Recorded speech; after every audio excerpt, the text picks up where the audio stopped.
తిరుపతిలో రేపు జరగబోయే కాంగ్రెస్ చీఫ్ రాహుల్ సభకు ఏర్పాట్లు ముమ్మరంగా జరుగుతున్నాయి. మాజీ ఎంపీ చింతామోహన్, పలువురు చిత్తూరు జిల్లా నాయకులు సభ ఏర్పాట్లను పరిశీలించారు. మోదీ మాట ఇచ్చి తప్పిన చోటే రాహుల్ సభ నిర్వహిస్తున్నట్లు చెప్పారు మాజీ ఎంపీ చింతామోహన్. 5 కోట్ల మంది ఆంధ్రులు కోరుకునేటువంటి సభ ఇది. 5 కోట్ల మంది ఆంధ్రులు ఈరోజు ప్రత్యేక హోదా కావాలి ఆంధ్రప్రదేశ్ రాష్ట్రానికి అని కోరుకుంటున్నారు. మేము 5 సంవత్సరాల క్రితం పార్లమెంట్లోనే ఆ రోజు మేము చెప్పాం. పార్లమెంట్లో ప్రధానమంత్రి గారు మన్మోహన్ సింగ్ గారు చెప్పారు. దాన్ని ఈ 5 సంవత్సరాలు కావాలని భారతీయ జనతా పార్టీ మోడీ గారు అడ్డుపడుతూ వచ్చారు. ఆయనకు ఆంధ్రప్రదేశ్ అంటే ఇష్టం లేదు. ఆంధ్ర ప్రజల మనోభావాలు అర్థం లేకుండా ఆయన చేశారు. ఈ 5 సంవత్సరాల్లో ఆయన 5 సంవత్సరాలు మేము ఇస్తానంటే 10 సంవత్సరాలు ఇస్తామని చెప్పి వెంకయ్య నాయుడు, అరుణ్ జైట్లీ చెప్పారు. 5 సంవత్సరాలు కాదు కదా, 5 రోజులు కూడా ఇవ్వలేదు.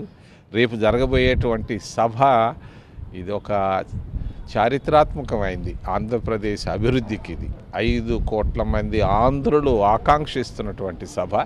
ఈ సభలో ఆయన అఖిల భారత కాంగ్రెస్ అధ్యక్షుడుగా, కాబోయే ప్రధానమంత్రిగా ఆయన వాగ్దానం చేయబోతున్నాడు.